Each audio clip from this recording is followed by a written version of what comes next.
Xeyir söz, xeyir fikir, xeyir əməl, doğru söz, doğru fikir, doğru əməllə ürəyinizdə ata günəş olsun, əziz dostlar.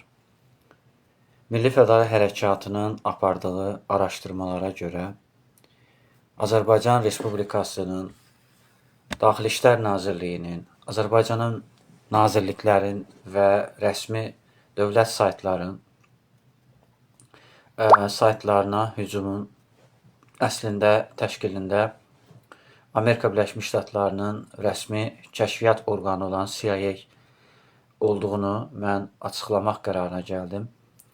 Bilirsiniz ki, Amerika Birləşmiş Ştatlarında respublikaçılar hakimiyyətdə olduğu dövrdən etibarən anti-Azərbaycan şəbəkəsi hər zaman fəallaşıb.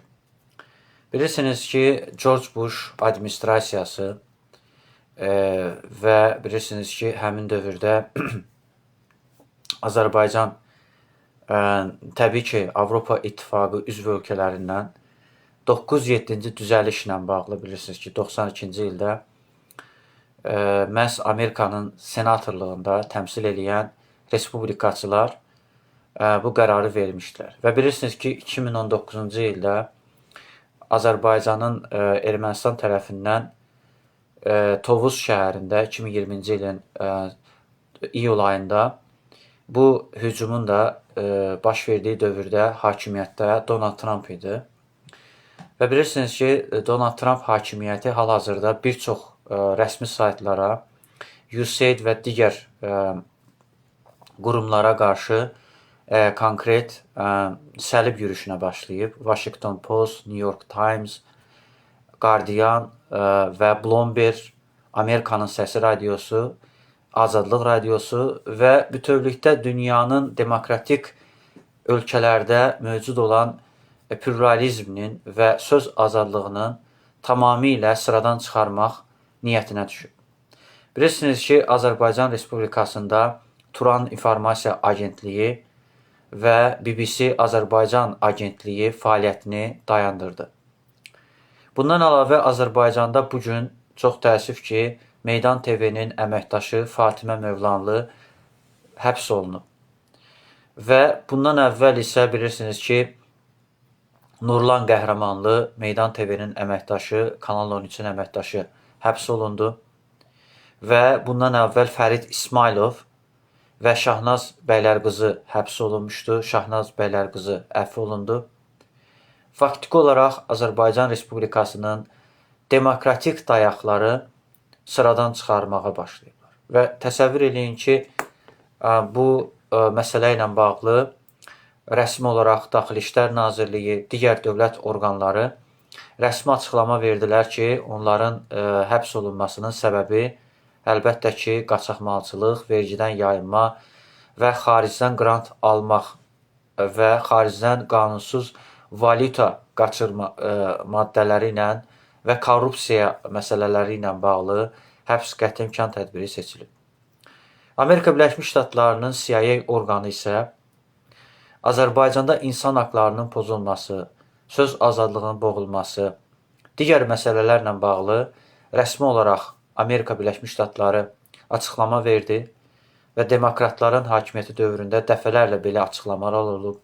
Bilirsiniz ki, demokratlar hakimiyyətdə olduğu dövrdə Azərbaycanla cənab Prezident İlham Əliyevlə birgə Brüssel danışıqları, Praqa danışıqları və Qranada görüşləri olmuşdu və bilirsiniz ki, bu görüşlər əsasında Azərbaycan Respublikası ilə Ermənistan Respublikasının Xarici İşlər Nazirlikləri Qazaxda və təbii ki, Xankəndidə sərhədlərin demarkasiyası məsələsinə nail oldular.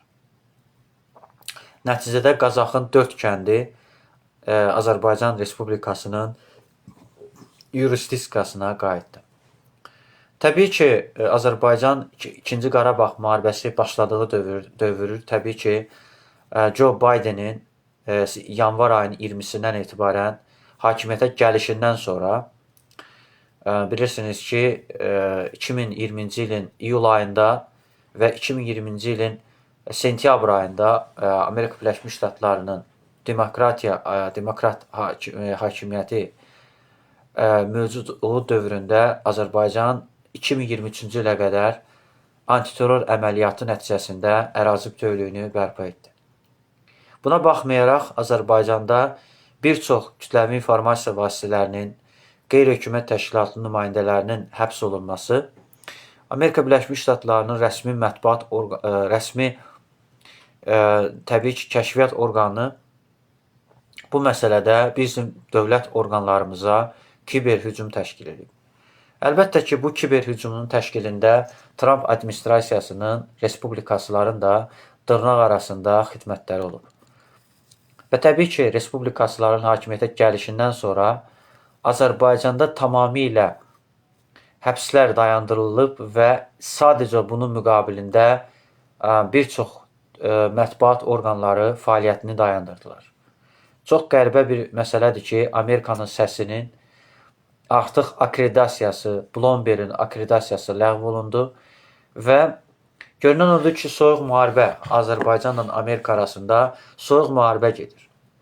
Bu soyuq müharibə respublikaçıların hakimiyyətə gəlişindən sonra daha da şiddətlənib. Və biraz öncə sosial şəbəkədə Ukrayna Respublikasının prezidenti Vladimir Zelenskinin Ağ Evdə görüşündə Amerika Birləşmiş Ştatlarının vitse-prezidenti Rubio ilə danışığında açıq-aşkar Rusiyanın neokolonial siyasətinə qarşı kəskin etirazını bildirdi. Eynən cənab prezident İlham Əliyevin 44 günlük müharibədə apardığı müharibə zamanı Amerika Birləşmiş Ştatlarının Azərbaycana qarşı 9-7-ci düzəlişdə fonunda Azərbaycanın ərazisinə müdaxilənin Rusiya Federasiyasına qarşı sanksiyaların gecikməsini və ümumiyyətlə bilirsiniz ki, BMT rəsmi olaraq Rusiyanın Dağlıq Qarabağ, Abxaziya və Cənubi Osetiya, Dnestryanı ərazilər və Krım, Donbas, Lugansk, Donetsk ərazilərinin, Xarkov ərazilərinin işğal olunması ilə bağlı rəsmi olaraq ortaq mövqedən çıxış eləməyiblər. Və çox qəribə bir məsələdir ki, Amerika Birləşmiş Ştatları Azərbaycan dövlətinin rəsmi saytına kiber hücum etməklə əslində Azərbaycana bir mesaj vermək istəyir ki, əgər Azərbaycanda insan haqları pozulacaqsa, bütün dövlət orqanlarının rəsmi saytlarına hücumlar təşkil olunacaq. Və bilirsiniz ki, Amerika Birləşmiş Ştatlarının Dövlət Departamenti respublikaçıların qanadı Azərbaycana qarşı sanksiyaların tətbiqi ilə bağlı və xüsusilə nazirlərin, icra başçıların və yaxud da dövlət orqanlarının təmsilçilərinin və məhkəmə hakimlərinin, yəni siyasi məhbusların hüquqlarını məhdudlaşdıran hakimlərlə bağlı sanksiyalar tətbiq edib. Yəni, bizim rəsmi araşdırmalarımız onu göstərir ki, bu hadisə Amerika Birləşmiş Ştatları tərəfindən gerçəkləşir və biz buna sevinmirik. Əlbəttə ki, biz dövlətimizin üzərinə gəlinməsinin doğru hesab eləmirik və istəmirik ki, iki ölkə arasındakı diplomatik münasibətlər korlansın. Ona görə ki, cənab prezident İlham Əliyev 1994-cü ildə Mədən Sənayesi Şəffaflıq proqramında Dövlət Neft Şirkətinin vitse-prezidenti kimi bir çox proseslərdə Amerika Birləşmiş Ştatlarını şərikli bir müttəfiq və partnyor hesab edirdi. Bilirsiniz ki, Clinton administrasiyası ilə və əlbəttə ki, Obama administrasiyası ilə sıx dostluq, əməkdaşlıq münasibətləri qurub. Və bilirsiniz ki, Hillary Clinton vaxtı ilə Azərbaycana səfər etmişdi və çox səmimi bir görüşü olmuşdu. Və ümumiyyətlə, mən cənab prezidentin siyasətini dəstəkləyən bir insan kimi, dövlətimi dəstəkləyən insan kimi istəmərəm ki, Azərbaycana qarşı bu cür kiber hücumlar olsun. Əlbəttə ki, bugün nazirliklərdə, icra hakimiyyətində və ümumiyyətlə güc strukturlarında çox vicdanlı, ləyaqətli insanlar əyləşiblər. Və mən istəmərəm ki, kiminsə hüquqları tapdalansın. Çünki dövlət bizimdir, hamımızındır və nazirlərimiz də, icra başçılarımızı da biz, əlbəttə ki, bizim vergilərimizlə maaş alırlar. Və əlbəttə ki, biz istəmərik ki, onlarla bağlı ədalətsiz bir münasibət göstərilsin. Amma buna baxmayaraq gerçəklik odur ki, bugün mətbuat gizlətsə də, xaricdə yaşayan soydaşlarımız, blogerlərimiz hər nə qədər bunu İranın üzərinə atsa da, faktiki bu hadisəni törədən Amerika Birləşmiş Ştatlarıdır. Biz bunu sağlam mənbələrə əsaslan deyirik. Çünki bizim səhifəmizə, Milli Fəda Hərəkatı səhifəsinə də eyni kiber hücum cəhdi olub və bir kiber hücumun qarşısını ala bildiyimizə görə həmin şəxsin hətta İtalyan adı ilə və həmin şəxsin Fransada yaşayan Amerika kəşfiyyatının adamı olduğunu biz yaxşı bilirik. Çünki Facebook şirkətinin sahibi təbii ki, Amerika Birləşmiş Ştatlarında yaşayan Harvard Universitetinin məzunu Mark Zuckerbergdir. Və məntiqlə düşünmək olar ki, şirkətin mərkəzi əgər Amerika Birləşmiş Ştatlarındadırsa və bilirik ki, Facebook şirkəti artıq Twitter hesabının, Twitter şirkətinin sahibi Elon Musk'ın təzyiqləri ilə üz-üzədir və ümumiyyətlə onlar qara siyahıya düşüblər. Və təbii ki, mən düşünmürəm ki, demokratlar bu məsələyə biganə qalsınlar. Və mən çox təəssüfləndim bugün Zelenskinin qarşı bu cür hörmətsiz bir münasibətinə və ədalətsiz bir münasibətinə. Çünki respublikaçılar heç vaxt ölkələrdə demokratiyanın inkişafına, demokratiyanın çiçəklənməsinə, insan haqlarının qorunmasına xidmət etməyiblər.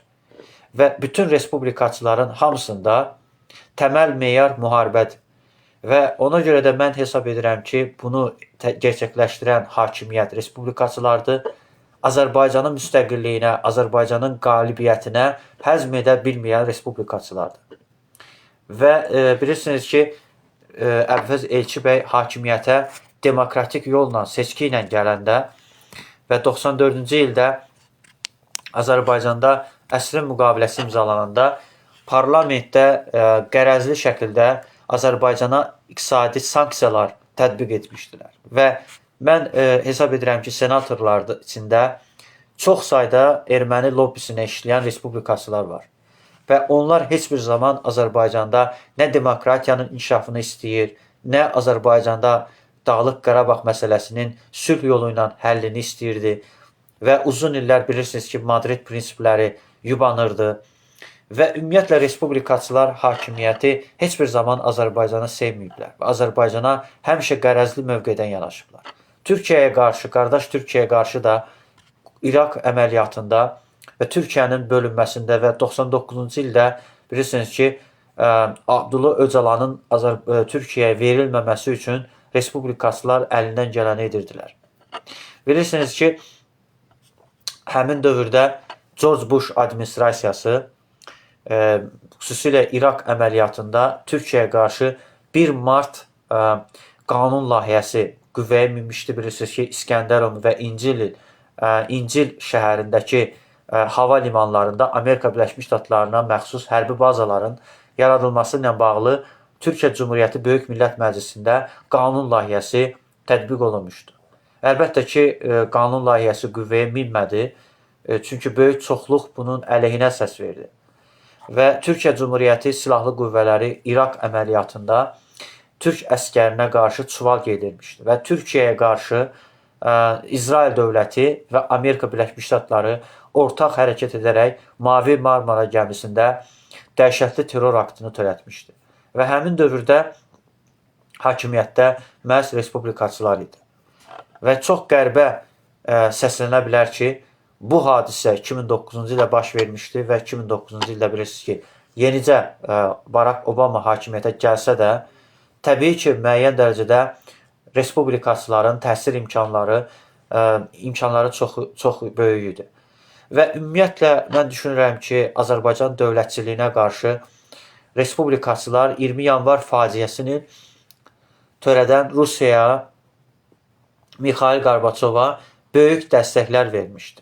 Bilirsiniz ki, həmin dövrdə Ata Bush hakimiyyətdə idi və Gorbaçov hakimiyyətinin demokratik bir prezident olduğunu dünyaya göstərmək üçün Nobel mükafatını təklif etmişdi və Nobel mükafatına da Mikhail Gorbaçov layiq görülmüşdü. Çox təzadlı bir məsələdir ki, Azərbaycanda əksinə demokratlar Azərbaycanın milli mövqeyindən çıxış edib. Bilirsiniz ki, 94-cü il əsrin müqaviləsi imzalanarkən hakimiyyətdə demokratlar idi, Clinton administrasiyası idi və 1918-ci ildə Azərbaycanın dövlət müstəqilliyi əldə ediləndə və 91-ci ildə ikinci dəfə dövlət müstəqilliyi əldə ediləndə hakimiyyətdə məhz Clinton administrasiyası, ümumiyyətlə Wilson administrasiyası, yəni respublikaçılar yox, demokratlar administrasiyası hakimiyyətdə idi.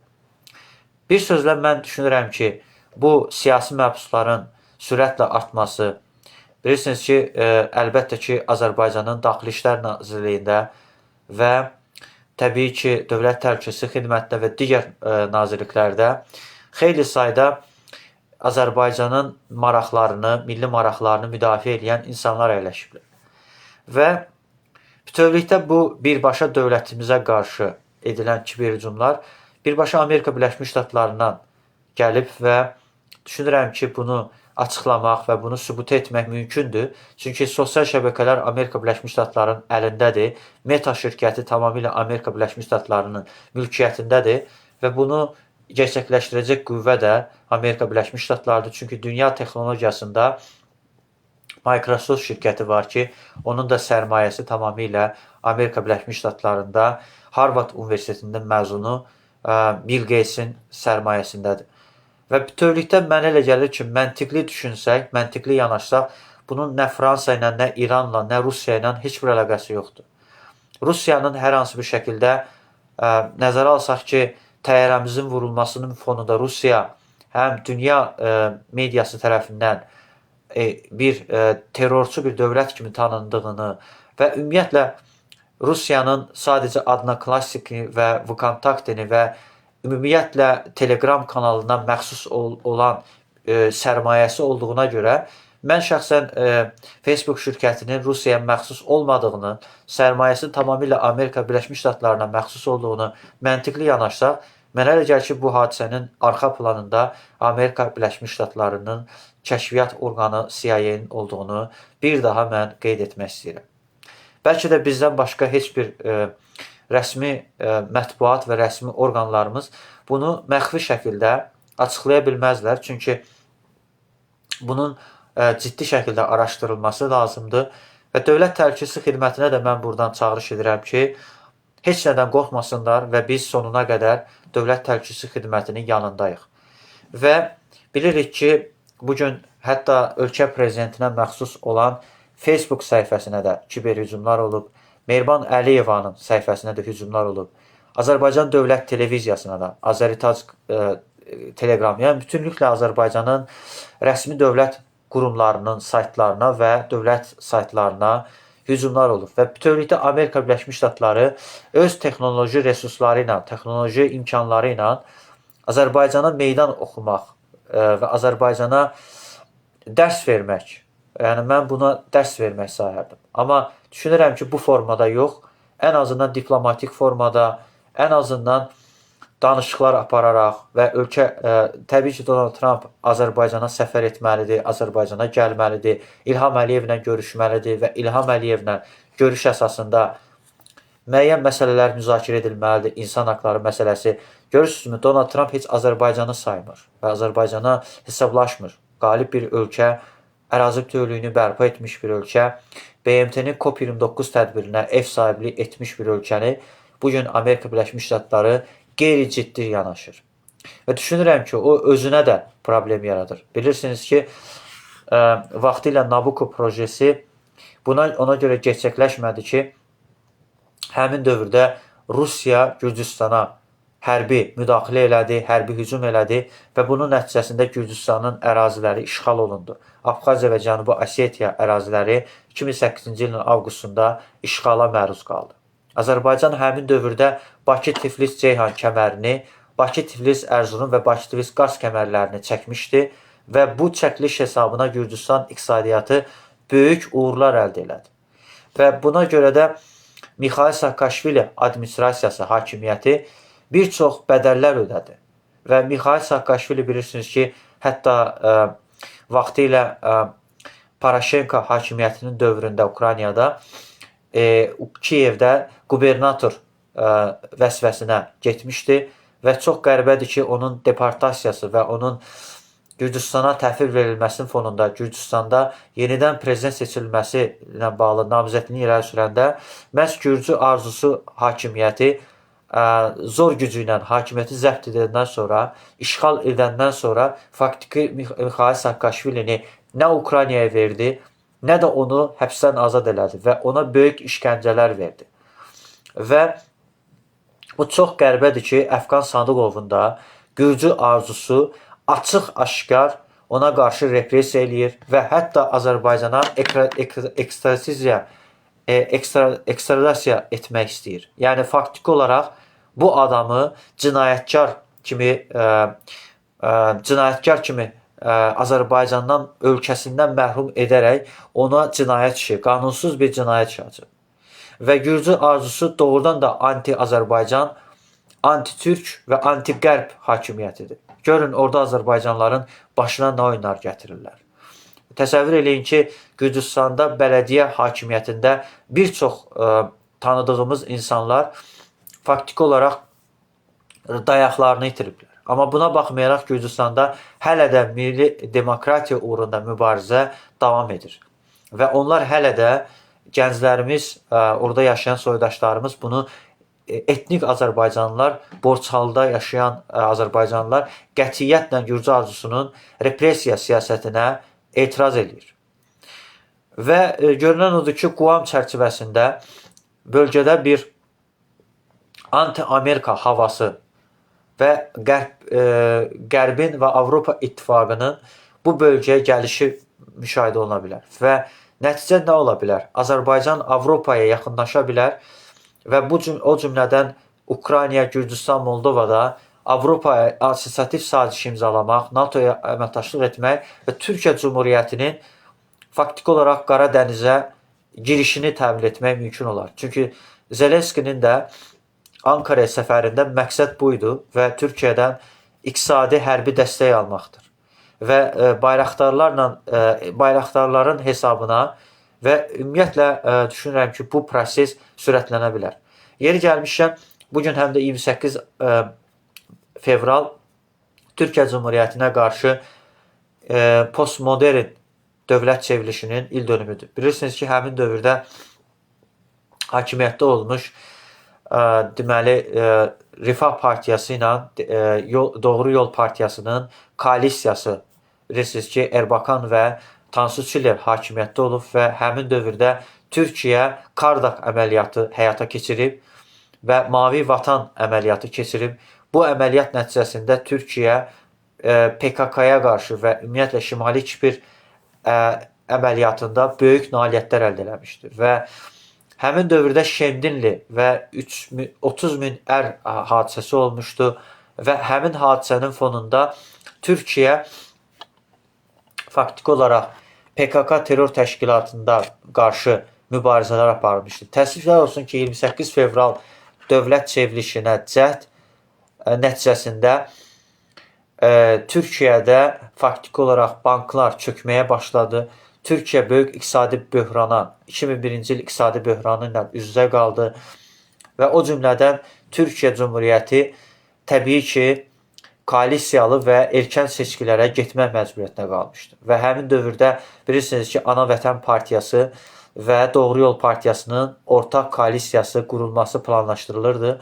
Amma iş elə gətirdi ki, Ecevit və təbii ki,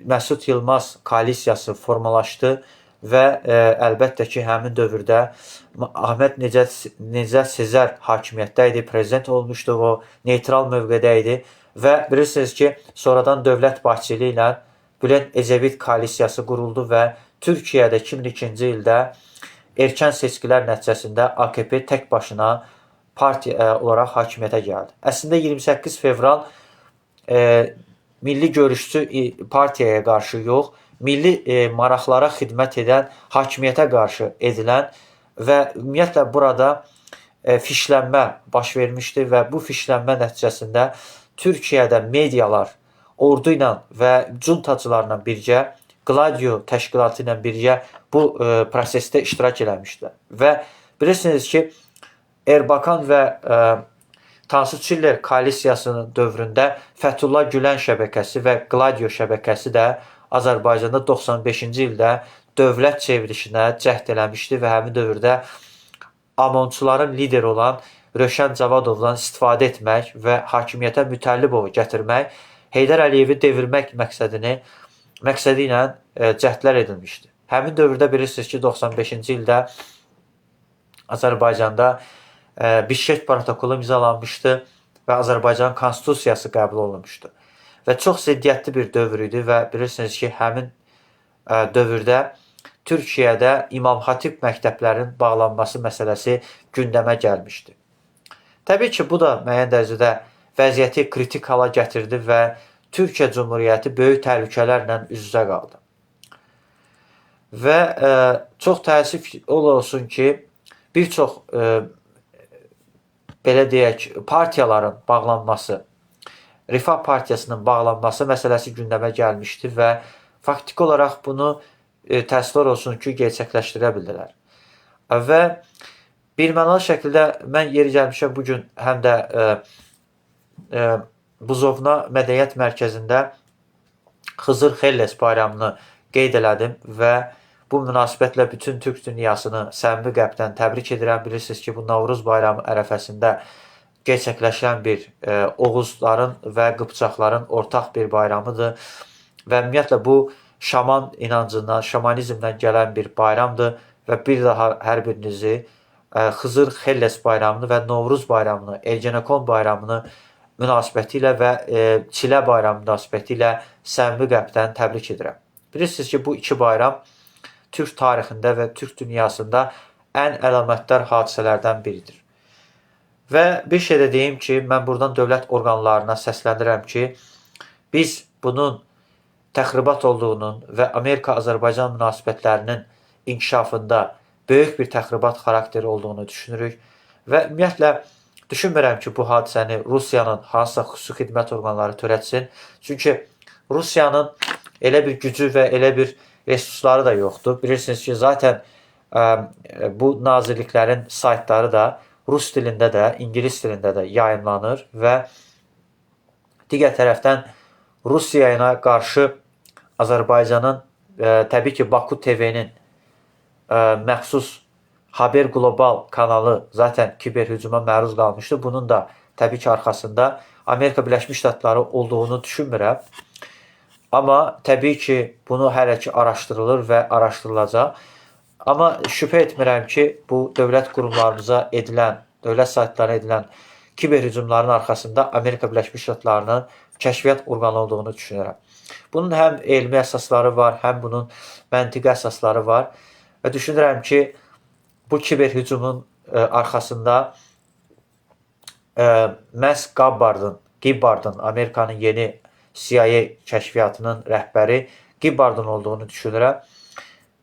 Və bilirsiniz ki, NSA dinləmə məhz bir çox avtoritar ölkələrdə dinləmə metoduna, xüsusilə burada təbii ki, Rusiyanın prezidenti Vladimir Putini dinləmək imkanları olub. Bilirsiniz, demokratlar Obama administrasiyasının dövründə bu baş vermişdi. NSA əslində Milli Təhlükəsizlik Agentliyi adlandırılır. Ümumiyyətlə, bu konkret olaraq CIA orqanından tamamilə ayrılmış bir orqandır və FBI-ın olduğunu düşünmürəm. Çünki FBI sırf Daxili İşlər Nazirliyinə, Amerika Daxili İşlər Nazirliyinə bağlı bir məsələdir. Pentagon olduğunu düşünmürəm. Çünki Pentagon Amerikanın Müdafiə Nazirliyinə bağlı olan, yəni silahlı qüvvələrinə bağlı olan bir beyin mərkəzidir.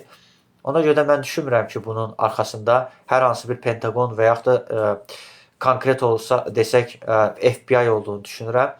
Və bizim də müəyyən dünya görüşümüz və müəyyən təcrübələrimiz imkan verir ki, bu hadisənin konkret məntiqli və ciddi tutarlı əsasları olduğunu düşünmək olar. Bir daha hər birinizi Xızır Xelles və Ergenekon bayramı münasibəti ilə səmimi qəlbdən təbrik edirəm.